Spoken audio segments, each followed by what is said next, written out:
This meeting is being recorded by the Conservation Commission. If any other persons present are doing the same, you must notify the chairperson at this time. We will call this meeting of the Greenfield Conservation Commission to order, June 24th, 2025, 6:30 p.m. And go to a roll call of members. Do we have anybody online? Just us present today. All right. All members are currently in person, and Erica? Travis? Here. I'm also clearly here. At least physically. So we'll start with the approval of meeting minutes from June 10th, 2025. Do we have any questions, concerns about those minutes? I'll move to approve the minutes from June 10th, 2025. Second. Okay. Barring any comments or questions regarding those, let's go ahead and vote. Erica? Aye. Travis? Aye. I'm also an aye. Approved meeting minutes will become available to the public on our website on the next business day following this meeting. All right, let's get right into the public hearings. We have a local notice of intent and request for determination of applicability, construction of a two-family home at 60 James Street, map R23, lot 19. The proposed project will subdivide the existing lot into two separate lots and construct a new two-family home on the new lot. The proposed construction area falls within the 200-foot riverfront area to two intermittent streams, protected by the Greenfield Wetlands Protection Ordinance. The proposed construction area is adjacent to, but not within, the 100-foot buffer zone to bordering vegetative wetlands. In this regard, the applicant is looking for a determination to see if a notice of intent is required to be filed with the state. Okay, I'm going to share my screen, but Carl Woodruff is here tonight to discuss this project more in detail. But before that, I just want to show you the parcel that we are discussing tonight. Came before the commission in 2020 or so to build this single family home that's visible on the screen.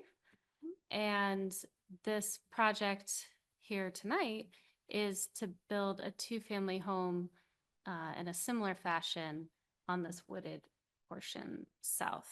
So it would be subdivided, and then so that's kind of what we're looking at. Okay. So to bring up the NOI.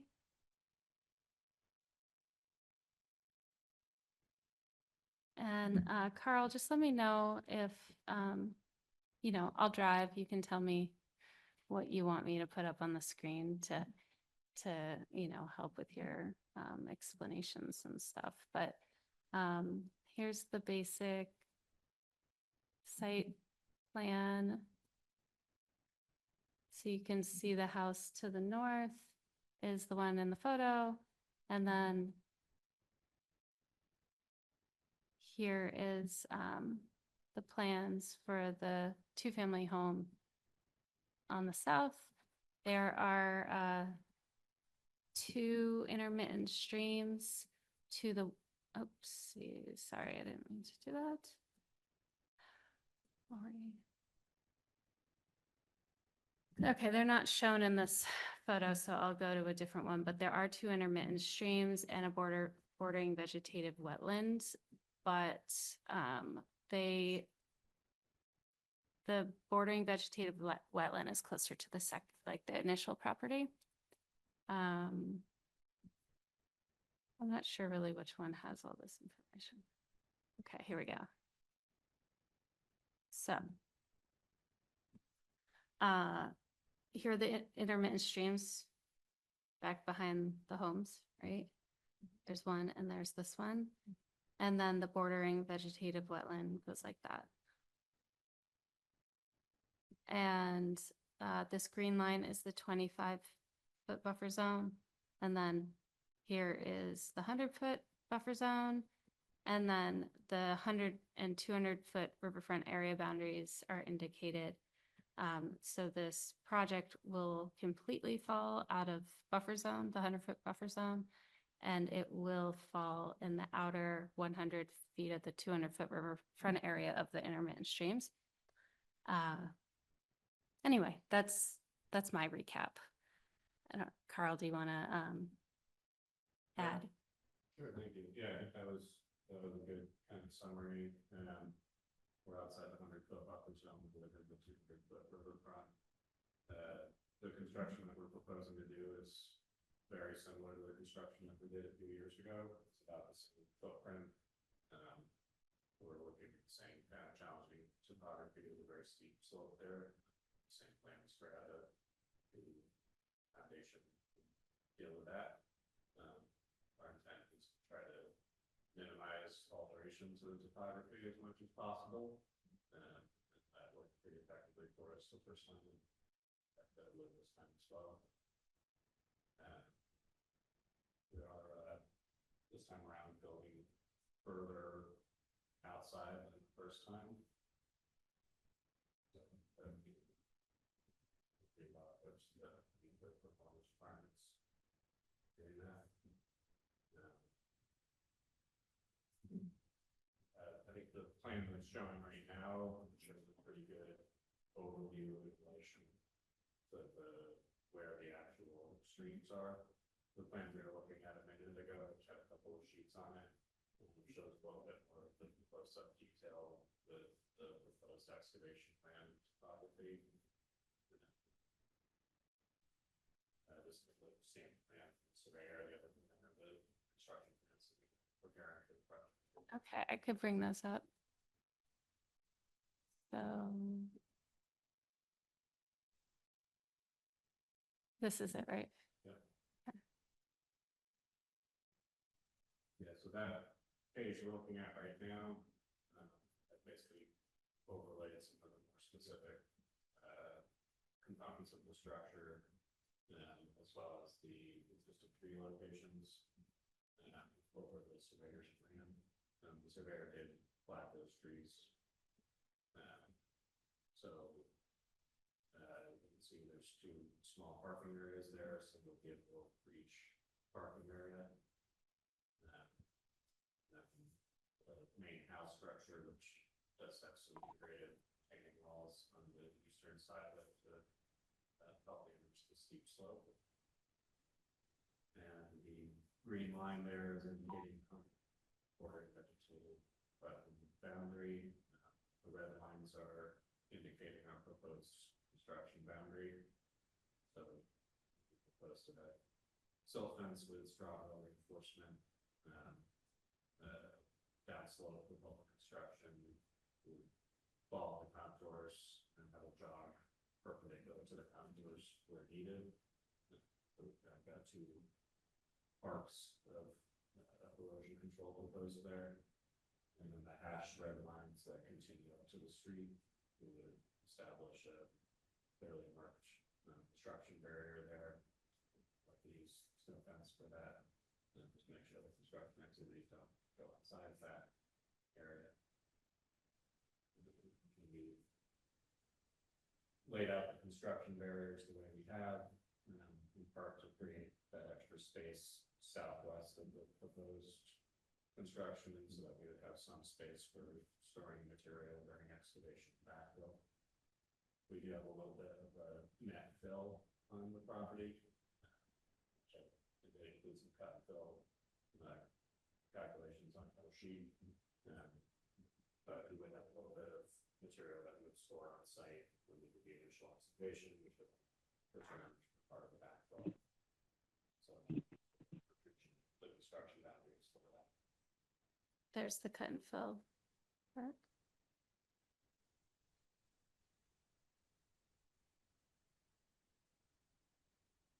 Last sheet here indicates with the excavation plan, just to check that it was. So Yeah, so there's the parking spots, the slope upward. Where would you like me to go? All the way up? Just so we could see. It's already Sorry, I think I just noticed that your microphone might not be on. Could you just push the button once to make sure the light's green? Sorry for everyone online if you Didn't hear anything said so far. Is that working better? Yeah. Yeah, that's better. Sorry about that. Where do you want me to go? Further up? Up top? I guess I was just wanted to see the side view where you can see where the house cuts into the actual slope. Oh, like kind of like a profile. Well, Like the slope, I I don't know if that's available. haven't included sections or elevations. I could provide those. Which is, It's in the model. I think what probably best indicates the change in topography is the second sheet, which shows basically 3 phases of, that. So the top left there is the existing topography. Top right is the excavated topography. And then bottom left is the finished topography.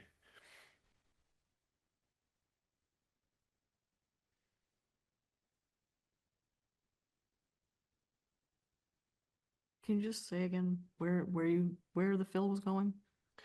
Yeah, so if you go back up another to that sheet, yep, and if you zoom in a little bit, so to the southwest, we've added that like additional jog Oh, okay.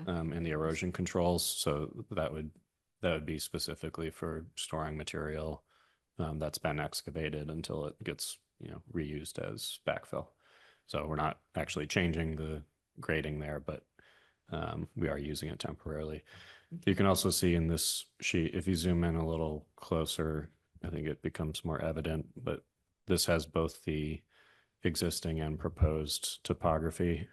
Oh, So the existing is the lighter gray. It shows up pretty light on this screen. Sorry about that. Oh, I see. But the lighter gray is the existing, and the the full color bold lines are the proposed.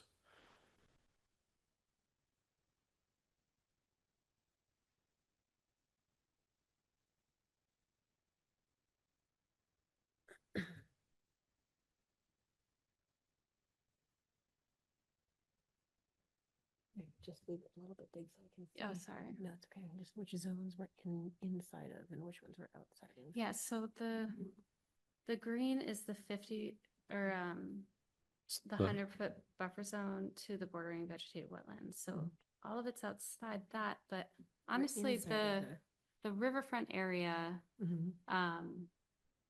I find it confusing.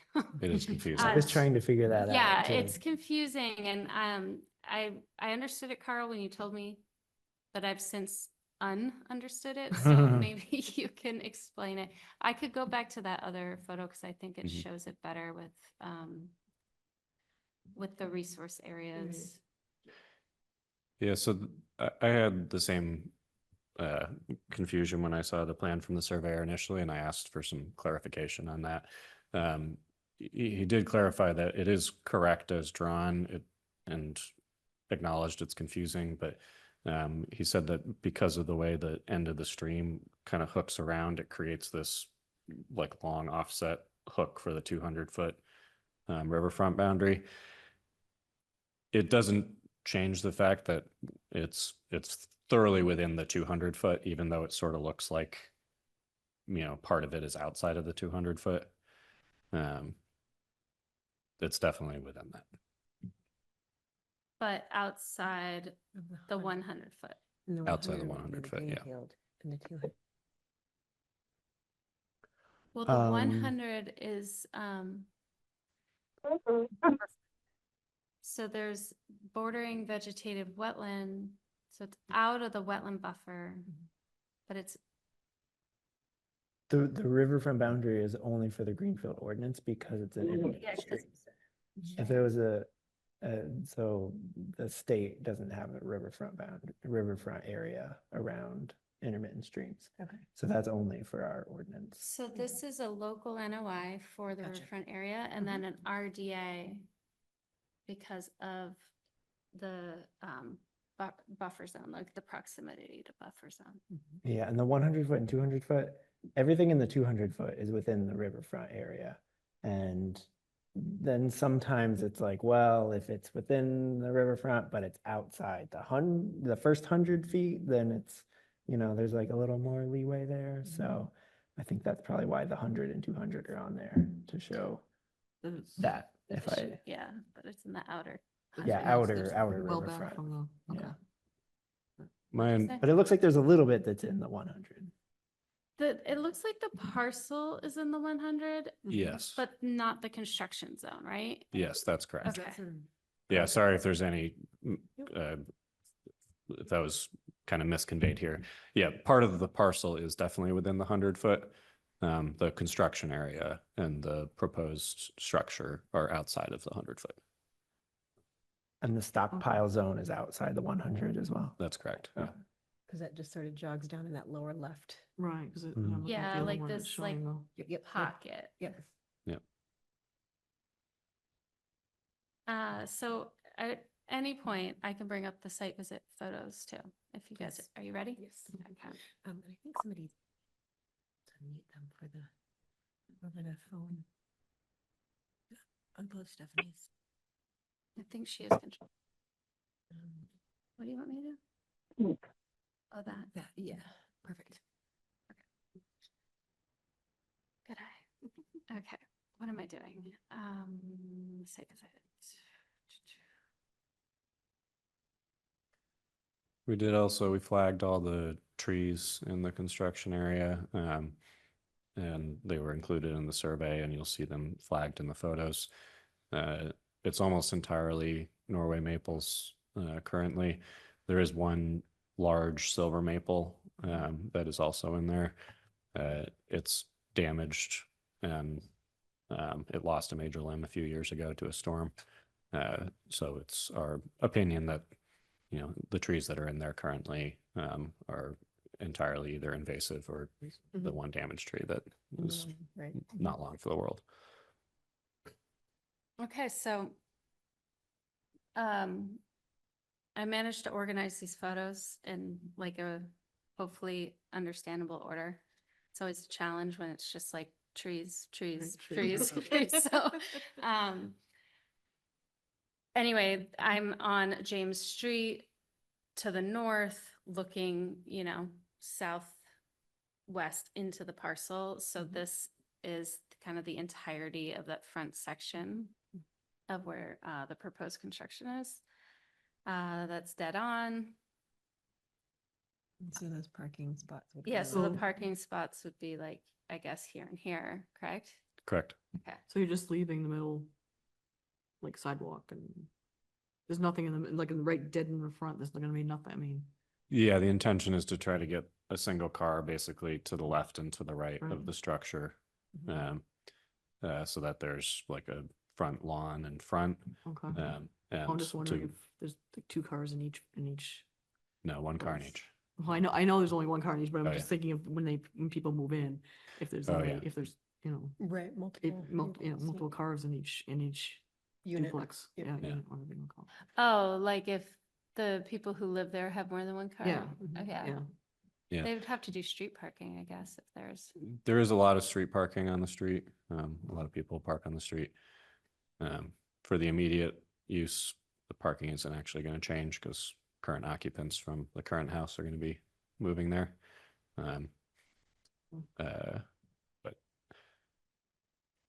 Okay, so this is, the south corner. That's the neighbor. So it goes kind of straight back the trees. So here's just the south corner. This is a picture of the south corner. I think I was just taking a, I don't know, picture of the tree that is damaged. It's not like a full, it looks full grown, but it's not. yeah, there's a snag that we removed 5 years ago. It was about to go down after a storm. Was part of the last application. So this is looking down into the lot. You can see it's pretty steep, and these are some of the flag trees. What is blue? Blue is cut. Blue's cut. What is orange? Orange is keep. There was an orange one on there, which we had put on there erroneously. So because we were that, trying to lay ignore out. that orange. Yeah, sorry, we were trying to lay out the corners and Okay. started using the same tape and then Oh, yeah. It looks like We there's an stopped orange that. and a blue. And a so blue. it's- Yeah, yeah. Go cut it. Cut it halfway. Yeah. So yeah, this is just to kind of get an idea of like the steepness going down. This is, I'm in the northern part looking south. I'm in that like shed thing that is on the side of the other driveway.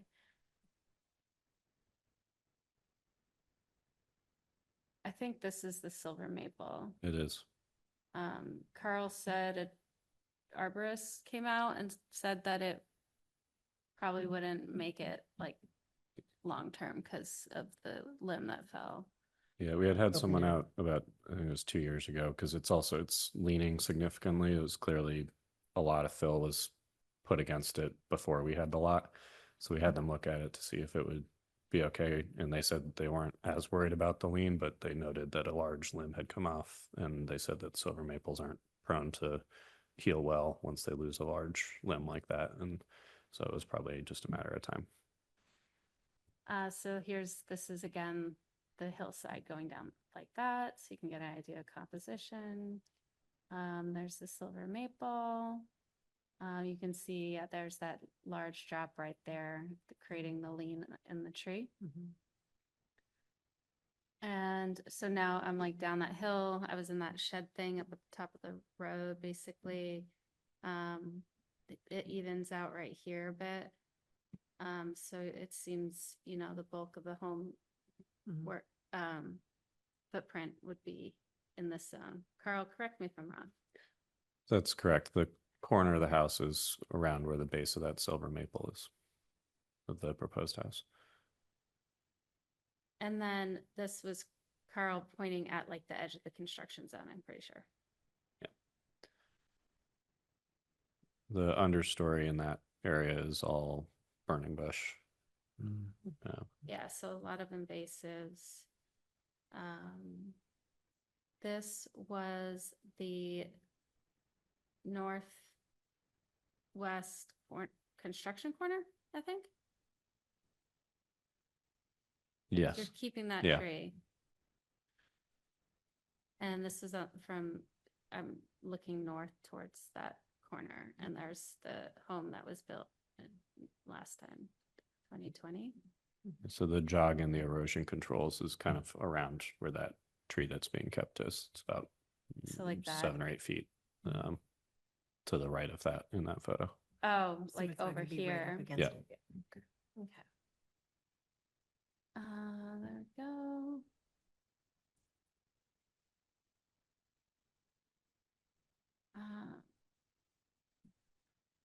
So this is all still like construction area footprint, footprint of the proposed construction, then the construction area. I think this pink was the westernmost boundary of the construction area. And then you can see the shed up there. So it's like over here that the home would be. And that's zoomed out. You can kind of actually, I think this shows the terrain pretty well. Like there are trees that are being cut, but there's a lot of just like shrubby stuff, Right. so you can see the down trees. So it's not like, I don't know, like this dense, and a We're lot not of the, losing a lot of native forest yeah, that, hardwoods or. yeah, that are woodbine being or- like removed. And, The- appears the bulk of the trees being removed are the Norway maple. Yeah, there's 9 trees in total that are being removed that are over 8 inches in diameter, and 8 of those are Norway maple, and the one silver maple is the 9th. Okay, so I think we're getting to the wetland part. Okay. All right, so there were 2 intermittent streams. This is the beginning of the southern one. the one that's closer to the construction zone. Does- Because then there was oh, the northern one that was closer to the other home. Mm. So this, you can see the pink flagging. Mm. There is this rock ledge right here. You can see it's mossy, Mhm. and the stream just comes out from underneath it. It's pretty cool, actually. Mhm.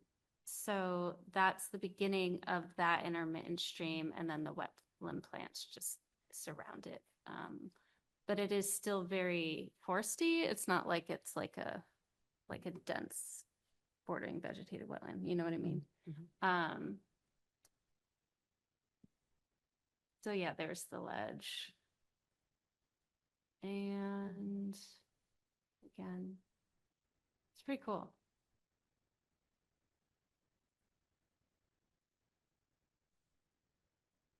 I remember looking at that site the last time they Yeah. did a project. Yeah, me Yeah. too, It yeah. was pretty cool. Okay, so this was heading towards the one that's closer to the other home. So it's a bit more like hiking through. Mhm. So you can see on the other side of this wall of vegetation is where the intermittent stream is. Mhm. So I'm facing north right now. And so everything else, the construction site is behind me. The house that was built in 2020 is up the hill to my right. And then this is where it's pretty dried up, but this is kind of where it starts. And so, yeah, that's.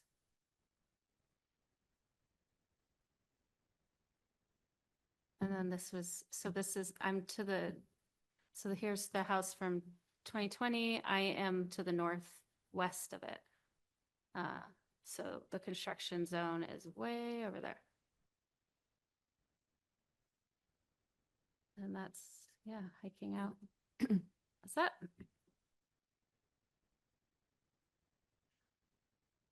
Do you want me to go back to any of the photos or any questions about what you saw? No, I guess I'll just add for the other commissioners, just a reminder that we had another project to build a house in local riverfront area. And essentially we required that they be outside the 100-foot area, and then everything else, like they could build That's okay. outside the 100-foot area. Without the requirement of the NOI. Well, they did the local NOI. Oh, The state. But yeah, I mean, the RDA for the state is kind of a different issue, I guess, but and that would only apply to the wetland and whether it would impact the wetland, not because of the intermittent stream. Doesn't have a riverfront area. So I guess, I don't know if we want to talk about that too right now, the RDA part for the Wetlands Protection Act. I mean, if this, I don't have the image again, but I think it's entirely outside Mm. the buffer zone for the wetland. And I was just looking and there aren't any mapped vernal pools or certified vernal pools or potential vernal pools or anything like that on the property. I think that, I was gonna say the other picture, because it shows the limit of work. Okay. Mhm.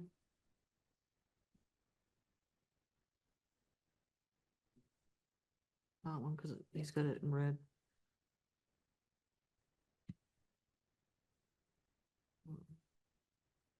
Yeah.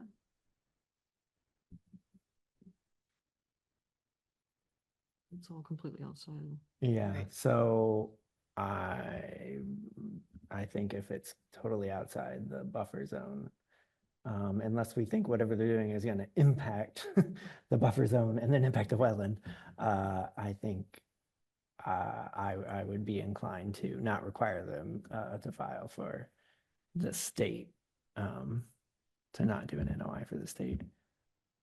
I mean, you already built on this site, so you know, I'm just gonna say, I mean, because it's so steep, just make sure nothing rolls down. rolls down into the wetland. Right. Yeah, Mm, definitely. But mhm, And And please- we'll additionally stockpile extra straw bale there, both for reinforcement if needed and, you know, when we have exposed, you know, unplanted Mhm.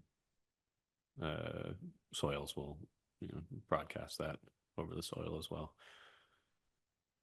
Yeah, when we did this in 2020, that was the historic July rains. Mhm. Right, this was 2021 when we got the rains. And yeah, we were basically out there every day checking on the erosion controls, adding more straw. Yeah, I remember seeing pictures from like site visits from that, and the erosion controls worked very well mm, with the like silt fence with the straw bale. mhm. Oh, right, that was Yeah. the thing, okay. Yeah. You mentioned that part as well, okay. No, I agree, the state NOI would not be Mhm, relevant. mhm.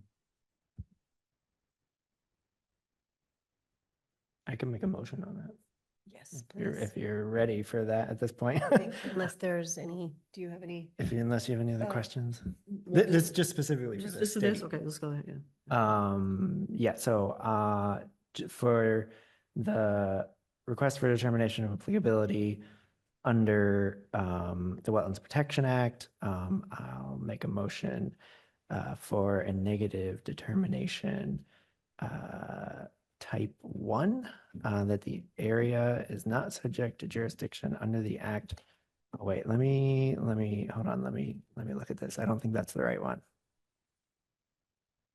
Negative determination type 4, work is not in an area subject to jurisdiction under the act or buffer zone. No NOI required unless said work alters an area subject to protection. A second. Then let's go ahead and vote on it. Erica? Aye. Travis? Aye. I am also an aye. So then we're gonna move on to the local ordinance. Yeah, so the local one's a little more complicated because it is an NOI for us. So we would do that the same way we would do another NOI, voting whether to approve it or not, and then issue an order of conditions, and then come up with an order of conditions. So we could, I don't know if we want to do all that tonight, or, I mean, you know, I didn't go back and look at conditions we had for the other project on the property. That would probably be a good place to start. But I feel like it would be probably pretty simple. I think we can Conditions. at the very least get to the point where we decide that the NOI, local NOI would be required, correct? I think Determination they on the- just filed the NOI, Oh, did they? so I think that's what this was. Yeah, this, so- Oh, yeah, okay. the It local wasn't an NOI RDA is for both. filed, Yeah, and then the RDA was also filed. Okay, Just to, Yeah. you know, cover the bases, gotcha. Yeah. I had not caught that piece. Okay, thank you. yeah. It was an RDA for the state and an NOI for us. that Okay. was filed. Okay. I did look up the local NOI conditions for another project because they're Mm. not as lengthy. Yeah. And I put a draft in here, Oh, okay. but I didn't like modify it. So let's see. Hmm. Oh, you know what? Actually, I think that's for the next one. I just have the draft of the form too. So, yeah, disregard.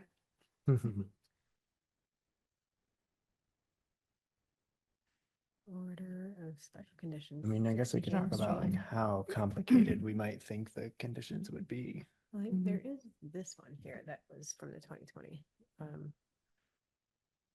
Special order of conditions. Yeah, so I guess scroll down. Let's scroll way down. Because this is all like, okay, what's that? Okay, I scroll think back that up. is a state. This is for the.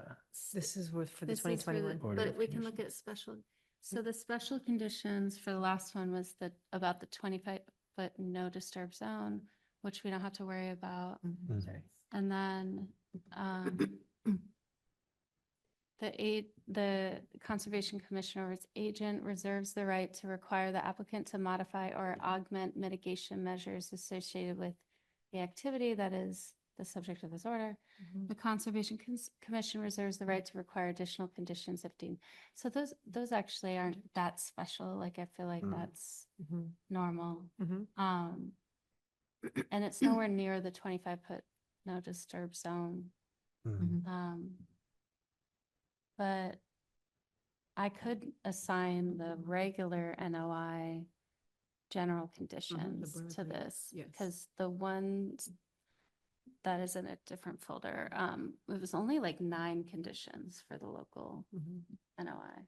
Thought that was surprising. So. Unless Can I'm I confusing ask them. her, the trees that you're cutting down, are they all in the footprint of the house? Not all of them are in the footprint of the house. All of them have foliage that would be, or limbs that would be overhanging the house. Were you planning to like leave the stumps and stuff over any of them, or snags or anything of any of them? Not planning to leave stumps or snags for any of the trees that are there. We do have, and I don't know if it showed in any of the photos, but we do have intention and plans that we've started to replant new native trees. I think I So we saw have, I those on saw the- something about that. Yeah, those Yeah. little roundy square. those are the I existing think- trees yeah, on the I think I see- plan. Okay. But Um, I read something, something it- I think had written or whatever about planting. Yeah, in front of the existing house, we have our little tree nursery where we've been starting some native hardwoods. So we are trying to foster those so that we can plant those basically right away. We also have some geraniums that are, I know, visible in one of those, some flowering geraniums that we've been trying to propagate basically right next to that we can use for some of the low ground cover. And then additionally, we have some elderberry bushes that we're propagating to basically take the place of the mid-story burning bush that's in there currently. Okay. So our intention is definitely to replant and just to do it in a way that won't create overhanging limbs that Right. insurance company will later say need to. Eventually taken deal with down. it again. Yeah. Well, partly I was also wondering just because the silver maple there looked like it was like right on an embankment. And does it need the root to hold it in, hold the embankment in, or? So we I don't see. intend to, I guess I should have clarified when you asked about stumps. We don't intend to like pull out any of the stumps. Okay. We'll cut them as Cut close them. to the ground as we can, and where the construction is happening, we'll, cut roots Yeah. and everything as needed. But we're not pulling the stumps out and we're not Okay. grinding the stumps. So we'll cut them as close to the ground as we can. Okay. But we're not leaving any like deliberate snag for habitat. Our plan would be to replant new trees for that. But I think to your point as well is that as those roots decay, then you lose that Stability of the. thank you, yes, you lose that stability. So that would be an area of focus for replanting when that time comes, just to maintain that bank as that silver maple decays over however many years it takes, so that you don't lose that the stability. Definitely, yeah. And there's only a couple areas which you can see on the plan that we've sort of overlaid the existing and proposed topography. There's actually very little area where the topography will be altered and there won't be structure. So we have, I think it's about a 5-foot strip to the north, and then about a 10-foot strip to the south of the building, where we'll need to manage that. And it's a little less on the north because there's landscaped stairs that go down there, which will, also, act to hold the bank.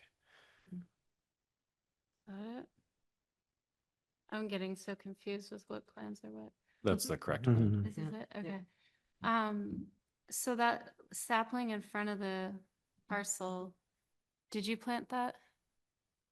The sapling in front of the parcel, immediately in front of it, was planted by the tree committee, that's in the tree belt. And Will that Uh, be in the way of your construction? It's possible we'll need to temporarily move it. I'm hoping that we won't have to touch it at all, but if we do, our intention would be to move it down the tree belt and then move it back again. It was just planted last summer, so I don't think it should be an issue with the heavy equipment. We'll have to just move it down and move it back again. But we very much intend to keep that. It's an elm that'll be on the southeast corner there. So, Oh, it's an elm? The only other thing I would add about planting is we would probably have a condition, since it is entirely within the riverfront area for a local ordinance, we would probably, I know you said you're going to plant local, or plant native plants, but we would probably have a condition saying that that needs to be native to the county, according to the county checklist. Which I have. So checks anyways. just pointing out that that's one of our standard conditions when planting is done in a resource area. So Mhm. great. That's good clarity. Thank you. We don't have that list, so I'll make sure to reference that. yeah, we can send that to you. The fill that you're storing, you said is obviously before you take out. Are you gonna bring anything in or are you gonna use everything? We will bring some in. It'll mostly be gravel and sand that's used for the subgrade for the structure and then the drainage immediately around the structure. And then I'm sure there'll be some topsoil at the end in the front to level out and make that plantable. I think it was in total, I think it was about 160 yards of net fill. The bulk of that would be gravel and sand that is under and immediately around the structure. There it is. The Okay. Right. Mhm. Yeah, so the bottom right there is the net fill after after construction is completed. I didn't know if you were gonna be able to get everything from what you were taking out. Like I'm sorry? crushing. I didn't know if you were gonna be able to get all your fill from whatever you were taking out. No, it is a little bit of a Crush it net out. fill in this case. We'll reuse all the material that we take out there. We're not going to take anything off site. Mhm. But we'll still need some more.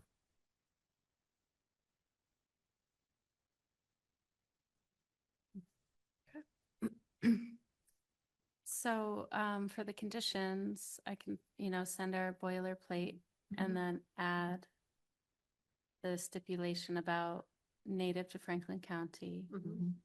Mhm. Do you want like a 1-to-1 for the mature tree kind of replacement or?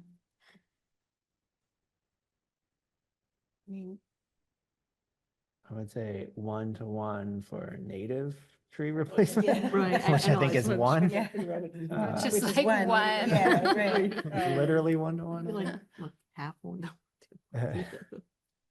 I mean, I'm biased because I did a project where I cut down a bunch of Norway maples on my property. I came before the Conservation Commission and got approval to do it. So, yeah, Okay, Yeah, I guess my thought would be I would like to see a native replacement for like the silver that obviously has to come out anyway. Yeah, I'm kind of biased towards the Norway maples myself. I mean, if they're already need to go Hmm. and they're primarily within the place where the house is going to go, so it's not like you can put them back there. Yeah, right? yeah. So, And you don't want to plant a bunch of them all close together. right, because Just then again, he winds back up in that situation. Yeah, no, Yeah, I would think that, what was it? Was there one silver that had to go and there was another silver there? Or it was just the Just one the one silver? silver. Yeah. I think that just having that one replaced and make sure that it survives is kind of where I would go with that. okay. Does Mhm. anybody disagree? Well, you said you had trees you've- going anyway, so. Right. Yeah, we've got, I think, 8 starts right now. A think couple the of one- oaks that were started from trees across the street. Walnut, Cool. got a couple others out there. But, I think that would be great. I do tend to warn people about black walnut. They're wonderful trees, but they they don't like to play well with others. Yeah. So when you Stick that plant, one just, up by itself. you remember that the drip line is basically a dead zone around the tree. Yeah, very familiar. Thank Again, so you. it's a little dramatic, but you. Yeah. All right. So I guess if my opinion, if we think it'll be pretty simple conditions, I think we could just vote on that tonight. Mhm. I'll just go ahead and make a motion to approve the notice of intent, the local notice of intent for 60 James Street, map R23, lot 19. Sorry, I Um, just had a procedural question. yeah. I was just wondering if there's usually a opportunity for public comment Oh, here, yeah, that's because I true. know there was one neighbor who is not as excited, and I just want to make sure yeah. that they have Ah, their yeah. opportunity. So for, Close the hearing. I guess I'll just add that for the local NOI, I don't think there necessarily is a requirement that you do it. I think generally we do, like the state NOI process, you obviously do, but so that's up to the chair. And you said there is a neighbor here that is particularly here for your, I'm not actually sure if they're here, but when I spoke to them about the project a couple months ago, they weren't excited about it, and I told them there'd be a hearing and that it would encourage them to share any concerns they had. So excellent. Well, in that case, just in case that engaged and interested neighbor is here, I would like to open this up to public comment. If anybody has any questions, concerns, comments around the project at 60 James Street, now would be your time to speak up.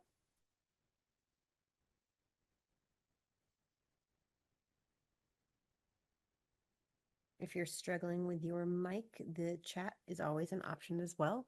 And we can read out your comments from the chat if you need to go that route.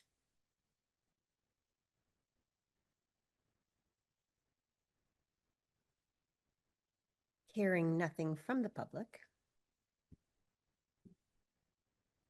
It always feels like such a long silence. You're Is- having trouble with Are your they hand. able to unmute? Or, let's see, Maybe you should be able to unmute themselves even if you have even muted if they're, them. Yep. even if they're on a phone? Yep. Okay. It's just a function of figuring out where the unmute is. So I guess we can give another 30 seconds maybe for anybody who might be looking to find that. if someone calls in using just a phone number as opposed to logging in through Zoom on their phone, is there still a option to I think unmute it's like a themselves? I think the same. keypad They should be able number. to, yeah, unmute themselves. Um,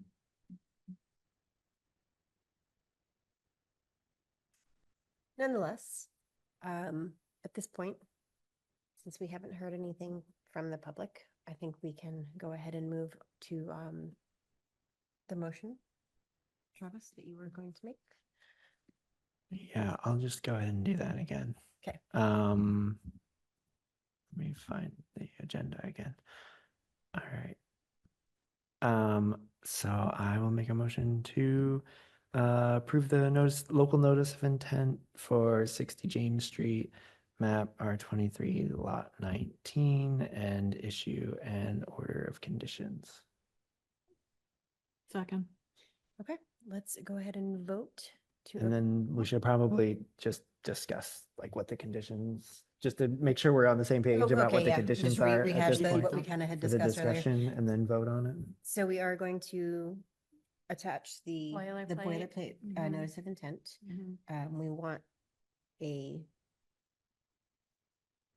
careful selection of Franklin County native species, a one-to-one replacement for the silver maple that has to come out. Yeah, and I would say for the native plantings, just for enforcement, just for us to be able to enforce that, it's easier if it's, you know, that they have to get that approved, you know, approved by the Okay. commission or the agent prior to, just, you know, send a list of plants that you're going to plant or whatever. Sure. Just that way we can, yeah, if it's already planted, you know, we're, and then Right. we see it 3 years later, we might be like, well, you know, Okay, so. And do we have to put that in that we want to I'll, be able to follow it for what? I'll growing- add three- it. I'll three add growing that seasons? verbiage in the special Okay. conditions. So, you know, Just make before sure at plantings least that one- occur, send the list and it will be approved. Mhm. But I'll send you the native plant list so that you can do your due diligence. Thank you. And then Erica was just saying maybe do we want to have like a survivorship, like 80% of the plants have to survive or they have to be replanted or something like that. A lot of times we do that in, it is a resource area Mhm. Right. for the local ordinance, so. But if we're only requiring one. Yeah, well, That makes it that much more important for it to survive. Maybe So, but I think 100%. yeah, I think in that Okay. case, it would be a 100% survivorship. Okay. Yes. I guess it depends if we're just talking about the tree or if we're talking about like all the plantings. Some of the that get done. understory or Yeah, like we're the not really- understory plantings we're not too. really requiring. But if you're not requiring Yeah. them, then you Mhm. can't really require the Yeah, that makes sense. survivorship. Mhm. Yeah, I would say the tree surviving It makes sense. Okay. And then if you plant anything else, it has to be on that list Okay. and get approved. Yeah. Yes. Long live the silver maple. Yeah. The memory of the silver maple. I did have one other question or point of Sure. clarity, which is just, as I understand it, once the order of conditions is issued, we'll file it with the Registry of Deeds. It'll be attached to a lot.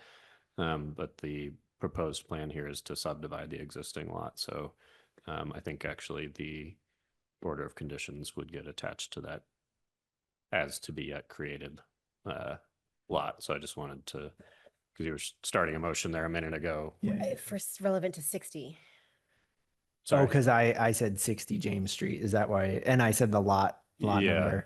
Okay. We do have yeah. the A&R to subdivide that in a couple of weeks. So that'll be very soon. Yeah, that's a good question that I'm not sure if the local NOI stuff gets put on the deed or not. I know for Wetlands Protection Act NOIs they do, I but think they do. you think they do? Okay. They do. But it would, because you're the owner. Yeah. Then I don't know, does it totally matter? Because it's gonna be something that you have to address either way, right? So you just get the COC. Or are you selling? Then you're Yeah, I was selling. gonna say, I won't be the owner of the new So- lot. So Oh, I'm okay. the owner of the current lot, Okay. but the trust of my mother will be Okay. Valerie Ingham will be the owner of the new lot. I don't know what the procedure is, if it's gonna be, because this would be attached to the current lot as is. Right.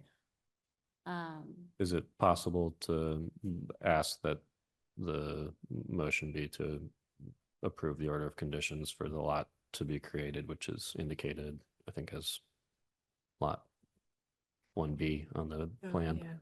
Yeah. Or we could include that in the. Will that be the name of it? Or Well, it'll is get it like- assigned a parcel number once the planning board approves the A&R, I think is how that works. So I don't think Okay. that number exists yet. But on the survey that's provided, the proposed lot is referenced. I'm just wondering if it would be possible to have it attached to that. I think we could do the motion on the parcel to be created from, to be subdivided from 60 Yeah. Right. James Street. Okay, and So yeah, and I'll- then, I'll go ahead and make a motion to amend my motion to that. To the parcel to be created, to be subdivided from 60 James Street. okay. So then I think we need a second on that. all right, And then, second. Okay. and then we can vote on the So is like- amendment. This is just the this is- yeah, amendment, this is amended the- language. Yes, so is it gonna actually have a different number? So maybe like 61 or 62 James Street? or We something? won't know the Sure what the number number will yet. be. Oh, The building okay. department will assign a Okay. number once they sign a permit. Okay, so we need to vote to approve the amendment to language. the initial Yeah. motion. Yeah. Erica. Aye. Travis. Aye. I am also an aye, which means that we have approved. We still have to vote on approving the issuing the order of conditions. The amendment to the original lot identifier. Now we will vote on the order of Actually, conditions that will then be attached to the amended lot number yes. upon successful subdivision of 60 James Street. Just wanted to make sure I got that all. Thank you. All onto the file, on the I didn't know record. if we needed to determine that it was the southeast whatever it is, part of 60 James Street. The That's a good southeast question. portion. Of The 60 portion of the 60 James Street lot, which will have the new construction on it, New as of 2025, new as of Because- 2025. because yours is fairly new too, I mean, Right. so. The new as of not yet built for the moment lot. Yeah, well, I'm imagining, I don't think 60 James Street, I don't think that number would change, so No. I think if Alright, so it's it the needs- one created from 60, then it would be Right. whatever the new one is, Okay, I think. okay. Somebody's gonna have a lot That's to all right. unpack if they need to come back. to this. Yeah. But it's all there. It's all there. Make sure it's, yeah, you know, Yeah, 'cause yeah. somebody's gonna. Yep, absolutely. Okay, so, right, so now we're voting on the initial motion. Right. And Eric. did we finish the order of conditions, right? Everything that we wanted. Did we? I think we did. I think so. So. Oh, did you? Oh, aye. Yes, Travis. Aye. I am also an aye. Okay. You Was looked that, at me, but I that was a didn't know you motion were- to, That was the motion Okay. to approve Okay, the great. order of conditions. okay. Oh, That was Mhm. some mental gymnastics. It's all very logical. Okay. All right. Wow, that Right. brought us to the Yeah. close of your All right. your local NOI. Yes, so you're Thank you good to very much. go. I will send you the order of conditions And the planting list. and the planting list. Mhm. And I don't know how long a subdivision takes, but I'll just figure out the verbiage so that you can, you know, if we have to like edit the order of condition, like I'll give you the one and then I can edit it so it matches with the registry of deeds. Okay. I'll just say lot 1B for now and then whatever I have to do to make it submittable to the registry of deeds. Great. All right, Thank you very much. thank you. Thanks for coming in. Sorry for the confusion. Okay. Let's see.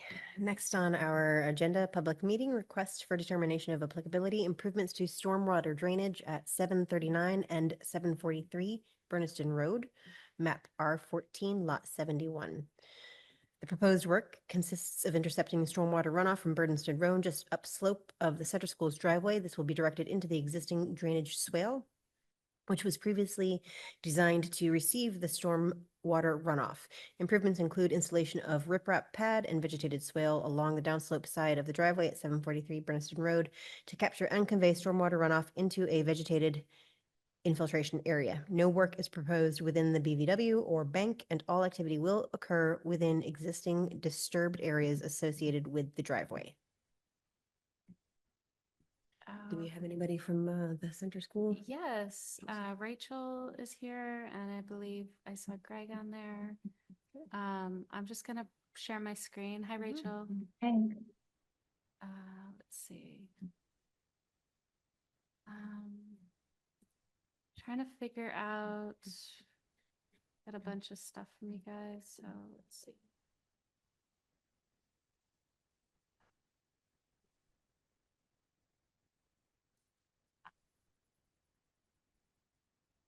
Okay, so this project is resulting from some undercutting that's happening from stormwater flow down Bernardston Road into the center school property. They built the center school, you know, a ways back and designed stormwater to come off the road in a certain way, and it's not completely flowing the way it was designed, so they're making some modifications. So this is an RDA, and there's the plans up on the screen show a intermittent stream to, I don't think this is north-south. I think the intermittent stream is south, but it's to the left of the plans. Mhm. So this is outside the 100-foot wetland buffer. And actually, I think it like just, okay. Rachel, why don't you describe the project? I think it like cuts into the 100-foot buffer just a little bit. Yeah, thank you. And Greg is here too to answer any questions you guys may have. Yeah, so today the grading along Bernston Road, Bernston Road is an asphalt road with a asphalt gutter along its length.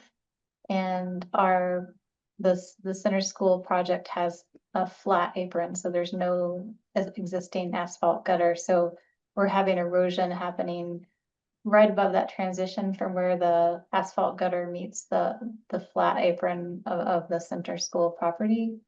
And in talking with the state representatives, they were concerned about just ongoing erosion happening against the pavement and undermining that. The reason why the original swale wasn't installed per our plans is that the contractor had encountered ledge really close to the surface for their utility line.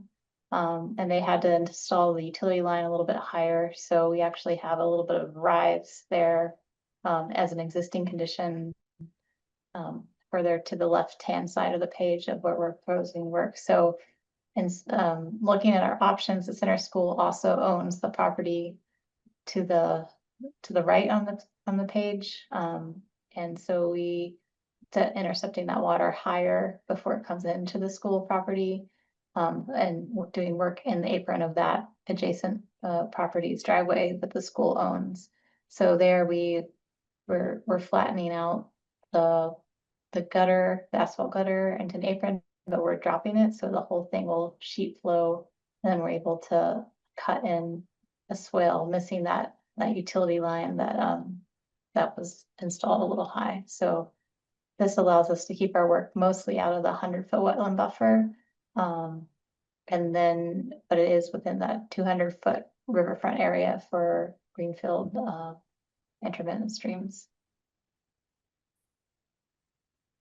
And then to help dissipate the flow, we're proposing a riprap solution, mostly in part because that is in Mass DOT's right of way still. And also anything that would be vegetated for extra reinforcing may block sight lines if we used like bio stakes and things like that. So we're thinking that the riprap is a solution appropriate for the Mass DOT right away. And then Greg in our office sized the riprap and calculated the flows coming in to make sure that we have the right size riprap and the right amount of riprap, not too much, not too little.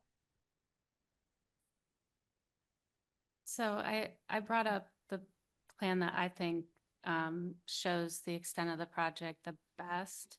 So if you can see my cursor, this is the dirt road that goes to the school. And then this is the upper road, and they're repaving this little dark gray zone. And then this is riprap, this, speckled zone.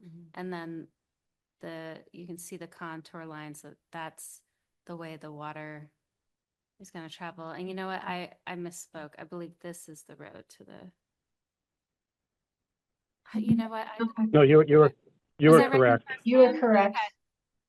The first time I was correct? Yeah. Yes. Okay, yeah, so this is the road to the school. And then, so the water will flow down this way. And my pictures will show us walking kind of the path of the water. And then this right here is the current kind of riprap area that the water was not following. So I can bring up the pictures if we're at that point. Find those always are helpful to orient. Yes, okay. So these might not be in such a friendly order as my last ones, but yeah, so Emily, Erica, and I went out to the site last Friday, and I'm just going to skip ahead a little. So this was the part where the water really wasn't taking the path. There's a ton of sediment, and it was flowing over the road, kind of down into the neighboring, kind of downstream, intermittent stream. So, that's kind of standing out. So now I'm uphill, so this will be kind of the repaved area, and that this will be the little riprap spot right here, and the water will flow back behind where everybody's standing. Mhm. And again, the water will flow that way. And here we are walking the path of the water. And so it's gonna kind of head out towards those trees. The conifers are gonna get moved and replanted, basically. What, are they moved for the grading and then replanted where they Yes. are, or slightly? Okay. Yeah, so they're gonna dig them up to do the grading properly and then replant them.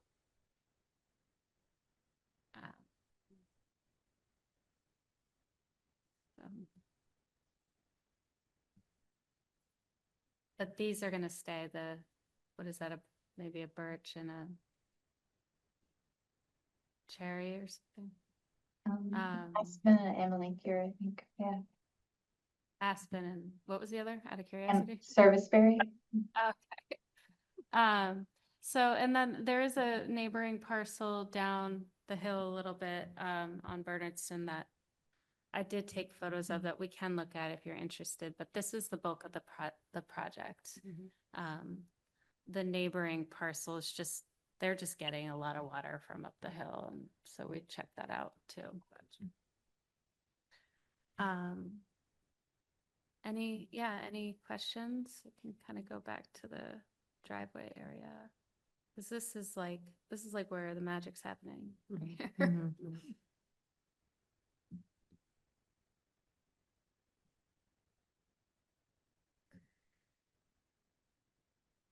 And we also received from them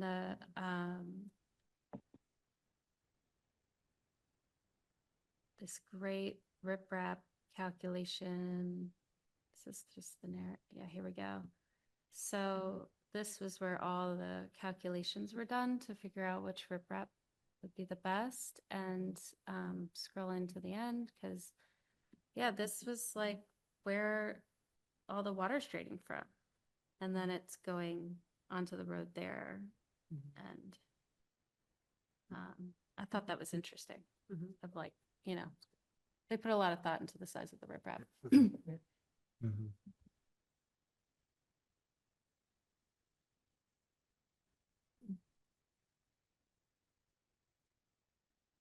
And so it looked like I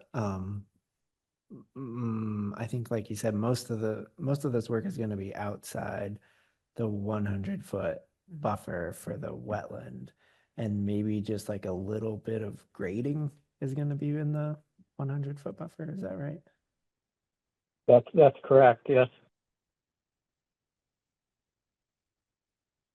And the next sheet would show it better.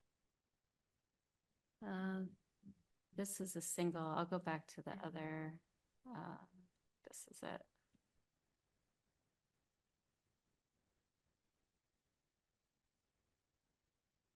This one.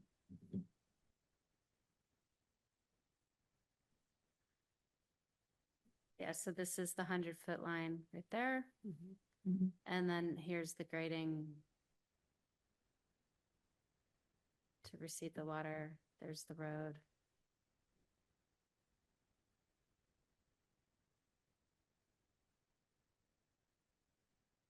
Is that new riprap being installed where the existing is, sort of at the top left? Yeah, that curve. It's kind of 90 degrees. Or is that just existing? That's there already. That's the one that was like full of sediment. Mhm. Is that going to be replaced or changed at all? I think that will remain in place. It can be cleaned out. Mhm. Okay.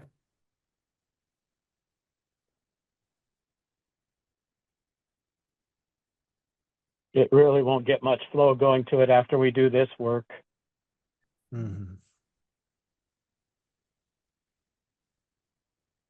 That's the area that had been undermined by the erosion. So hopefully we can enter, this work will help to intercept enough that that wouldn't be needed in theory, but it's good to have it for now, I think, until we, Mhm. for sure. So again, my understanding is this is outside of state, but within local. Well, this project is partially within the buffer zone, so it's not totally outside of state jurisdiction. So, I mean, in cases like this, we could, I would say with the minimal amount of disturbance in the buffer zone, typically, I think what we would do is issue a negative determination with conditions to say that it won't impact the wetland as long as you follow these conditions. And then they wouldn't have to file an NOI. However, For state. for the state, yeah, for the Wetlands Protection Act. However, for the local NOI, this, like the previous one, is within Completely. the riverfront area. So, I mean, for consistency, it seems they may have to file an NOI under the local ordinance for work within riverfront area. And that when we vote, we could do two, this could be a positive and a negative determination. It could be a negative determination for the Wetlands Protection Act with conditions and a positive determination that this is within a resource area and requires a local NOI. And so would they have to come back? They would have to go back. Yeah.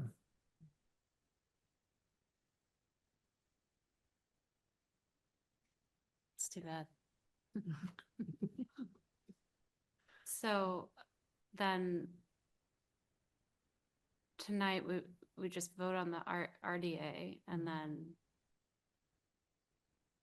with conditions, but then with the future local NOI would be.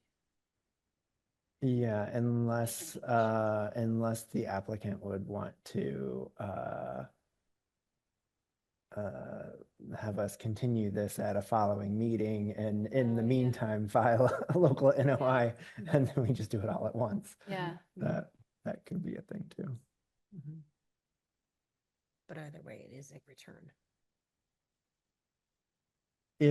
If we decide that we think they should file a local NOI because it's in riverfront area.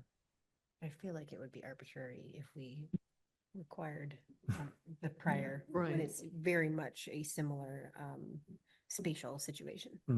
It's similar spatial, but the intensity of the proposed project is. Yeah. Yeah, way there's a less. lot less, yeah.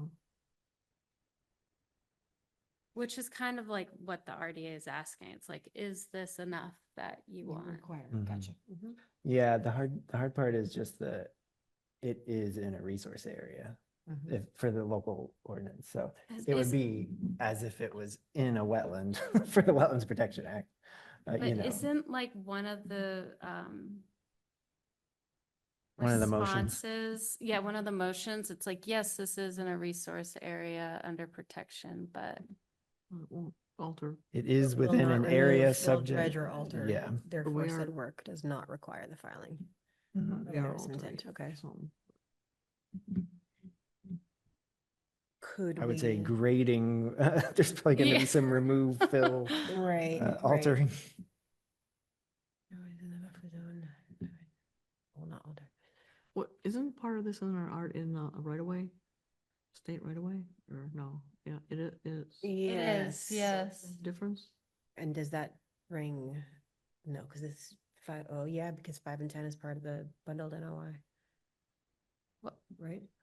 Well, the state's not gonna do it. They're putting the onus on the property owner. So they don't get, So that doesn't come into exemption play. for the yeah, right it of way. doesn't come into play. It'd just be, I don't know if there's, I don't think anything comes into play because this is a private property owner's submission.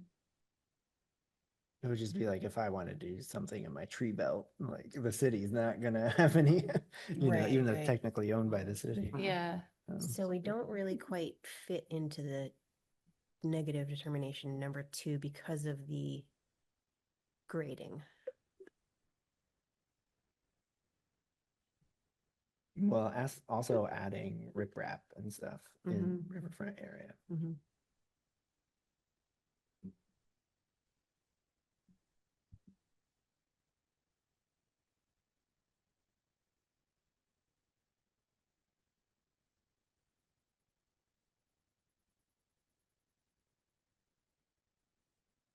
Yeah, I feel like this is not a negative determination because of those 2 things. Yeah.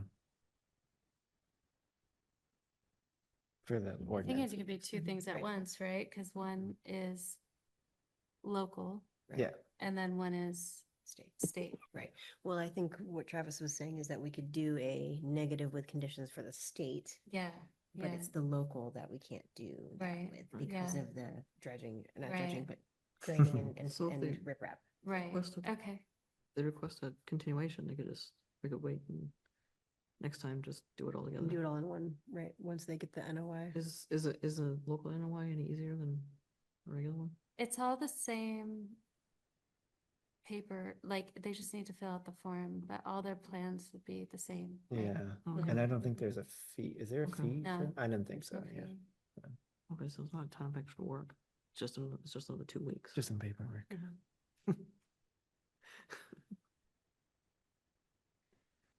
I Okay. mean, this is why we have the riverfront area on our local ordinance, Right. is to catch projects that would be, close to intermittent streams that the Wetlands Protection Act wouldn't necessarily Yeah. pick up. Right. So Yep. it's sort of like why we have That's why it, we do this. I Yeah, guess. exactly.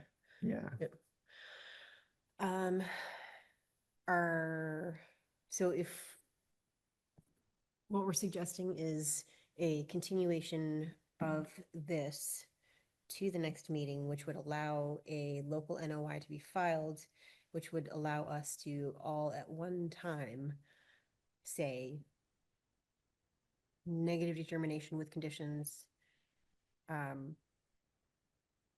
Yeah, and then then approve the put in the NOI. order of conditions for the local NOI Right.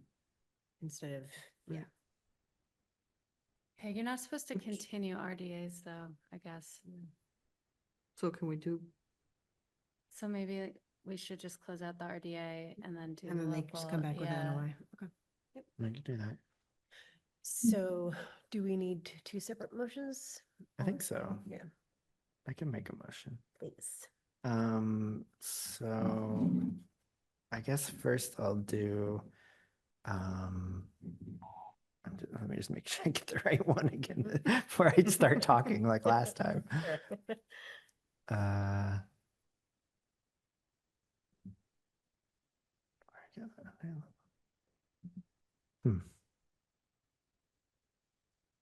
Well, now I'm confused because there's positive determination type 5 as area or work is under the local ordinance requires review approval from GCC. But I think what we want is for the local ordinance, we want a positive determination type 3, which is that the work is in an area subject to jurisdiction under the local ordinance and will remove, fill, dredge, or alter. Mhm, Therefore, a local NOI is required. mhm. That's my motion. is that for the project at the center school? Oh, yeah. For the drainage at 739, 743 Bernardston Road, map R14, lot 71. Second, Okay. So a vote for aye, positive, positive determination for the local NOI. Erica, aye. Travis? Aye. I am also an aye. Okay. Okay, so I will make a negative determination under the State Wetlands Protection Act that the work is within the buffer zone, but will not remove, fill, dredge, or alter an area subject to jurisdiction under the act. So no NOI is required with conditions to be discussed for 739 and 743 Bernardston Road, map R14, lot 71. Second. And now we discuss those conditions. Yeah, we before should probably discuss conditions before we vote. Rachel, did you follow that, by the way? That there's like two different applications that we're talking about? Okay. Yeah, yeah. Okay. I like the idea of continuing, but I understand if you can't continue the RDA, then, we'll do whatever you need us to do. I think it should be pretty simple, like. Yeah, I think it will, like, I Either think way. us doing the conditions now is gonna make next time. Well, the conditions that we're discussing right now are for the negative determination for the state. Yes, Okay. Yeah, but we but could next copy time, them. next Basically time won't just- be, it won't be bad. I Yeah. don't think. No. Okay, Okay. So conditions for, That's Our boilerplates and stuff, say again? our boilerplates. Yep, we've got the boilerplates. I had a question about the plantings and like reseeding the area, and is like a native seed mix being proposed? what we used before was the, Valley Green Dark and Durable blend, which is a mix of, rye and fescue. It's a drought tolerant grass blend that does really well in sandy soils like the center school. But if the commission would like us to use something else, we could definitely do that too.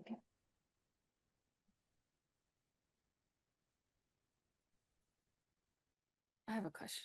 Yes. Um, are they gonna have to put another ad in the paper? If one is required for the local NOI. Okay. I don't remember if it is or not. Okay. All right, I'll figure that out. Back to seeds. I mean, Do we know the if that drought was- tolerant piece, I understand. Do we have a drought tolerant?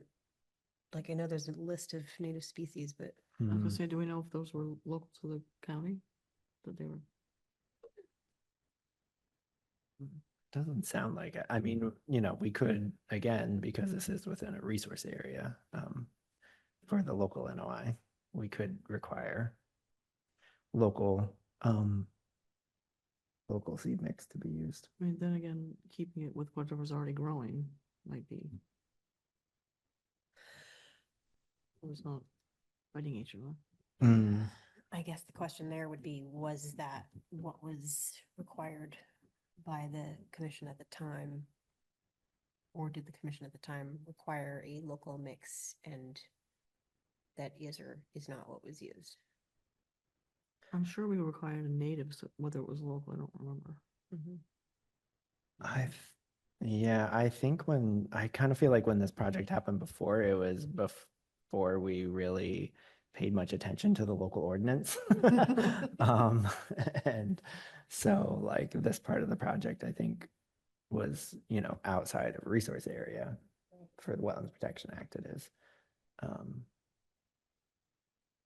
So yeah, I don't know. in your experience in dealing with folks who have been required to use native local to the county, is there a onus? Is it exceptionally onerous to acquire a seed mix that is local to the county?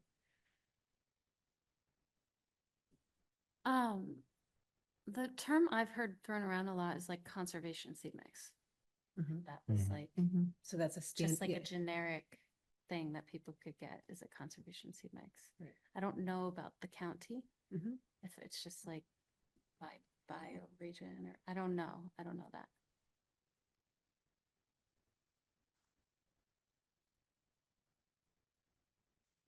I personally am inclined to consider a conservation mix sufficient Hmm. for this particular situation. Do you have any disagreement or? I No. don't think, I mean, I don't think, they're not doing a lot of replanting, I don't think, it's mostly kind of lawn area. Mhm. Right. So, yeah, no, I mean, And they've already described that they're going to move and replant trees. Yeah, that just temporarily Mhm. take them out so that they can grade and then put them back. I think maybe part of that, but this is probably boilerplate too, is the survivorship of those trees and just ensure that they make it for 3 years. I don't know if that's boilerplate, but I'll just put it. Any other? Mm.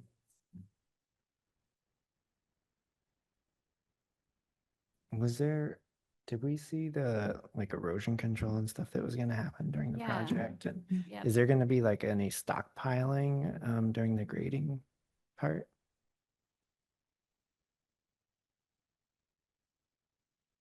Oh, Rachel, you're muted. We've been told that this can happen within a day or two, so it'd be a really short, the grading work would be a really short time frame. Okay. So I think that would, there may be some placing of soil in a pile, but that would then get moved to a truck. But it may be on site for the duration of the work, which might be a week. Um,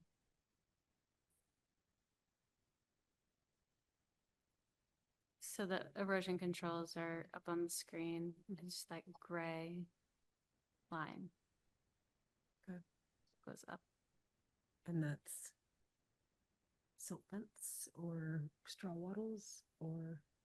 That's a good question. What is the erosion control, Rachel?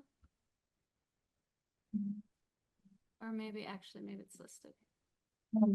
We're using both a silt fence and a straw bale. We found that when those are combined, it's really effective for preventing sediment movement, so. mean, It's a double layer. I think my only other concern would be to avoid doing the work when, like if we're gonna have a big rain. Obviously, we wouldn't want to have any of that exposed at that time. Does that seem? Yeah, I think we had language that we were coming up with about, The 1/4 inch rain. yeah. I'll look If that there's up. a 1/4 inch rain in the forecast. Yeah, something like that. Keeping things That, covered like not, yeah. or don't initiate. Just not working if it was to be a 1/4 inch or more of rainfall in. Through the duration of project Or like that day. that day. Yeah, 1/4 inch in Well, one day. per day or whatever, yeah. I mean, Yeah, per day. Okay, gotcha. Okay.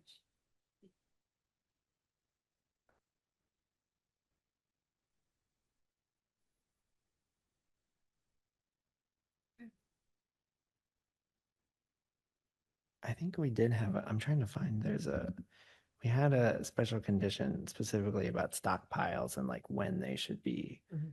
covered. Rachel, you just said that the stockpile would be removed from site? during- Yeah. And so I'm not sure what the contractor would do if they would have a truck there right away that they'd be within each bucket scoop that they'd be putting in, or if they would scoop and pile and then collect the pile when they were done. I'm not sure at this part what they would need to do from an operations point of view. Another work I've seen, the contractor just trying to get the fill out of the way as quickly as they can, so they have a truck ready to go and they drop it in the truck as they go, so. There is, but I guess the point being that there is no plan to stockpile on site. Not Loose, currently. uncontained, right? So I Yeah. guess that's, yeah. I found a special condition that we've used before, which is the applicant shall install erosion control barriers around stockpiled material if left for more than one day, or if precipitation of more than 1/4 inch in 24 hours is forecasted. So, I mean, we could throw that on, and So you could- then yeah. if And if it it gets doesn't- left there for more than one day, then it has to be erosion control barriers surrounding it. Mhm. But if not, then you don't worry about it. Yeah, absolutely. Yeah. I think that's what we ran into with Aldi project with the, Yeah. Yeah. where it was required to have erosion control barriers around the stockpile. Yep. And they weren't.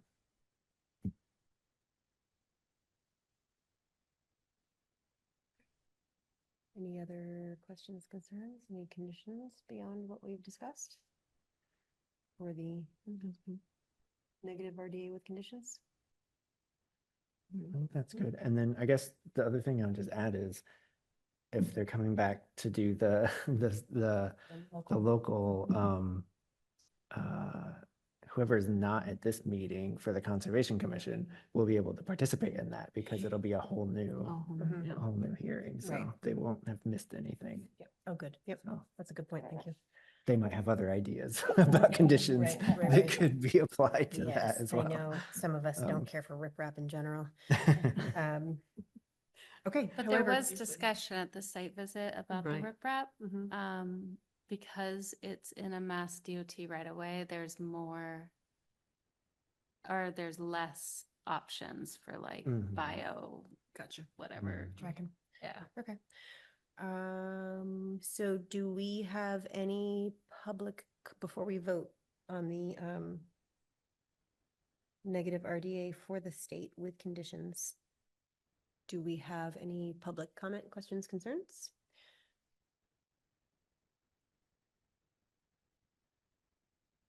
Going once? All right, hearing nothing from the public, let's go ahead and vote to approve the negative RDA with conditions for 739 and 743 Berniston Road. Aye. Erica, aye. Sorry. Travis? Aye. I am also an aye. Okay. Rachel, I'll send you the conditions for the RDA and then just make sure you have all the information for submitting the local NOI as well. I'll be in Okay. touch. I'll be in touch tomorrow about that. Okay, thank you. Thanks, everyone. Thank you. Thanks. Thanks. Okay, that, it's everything. We have no new business and we have no old business on our agenda today. That's right. Bye, Rachel. Alrighty, well, in that case, let's go ahead and set our next meeting for, oh, thank you, yes. Tuesday, July 8th, 2025 at 6:30 PM. Can we get a motion to adjourn? I'll make a motion to adjourn. I'll second. All right, then let's go ahead and vote. Erica? Aye. Travis? Aye. I am also an aye. Thank you, everybody online for joining us. We'll see you next time.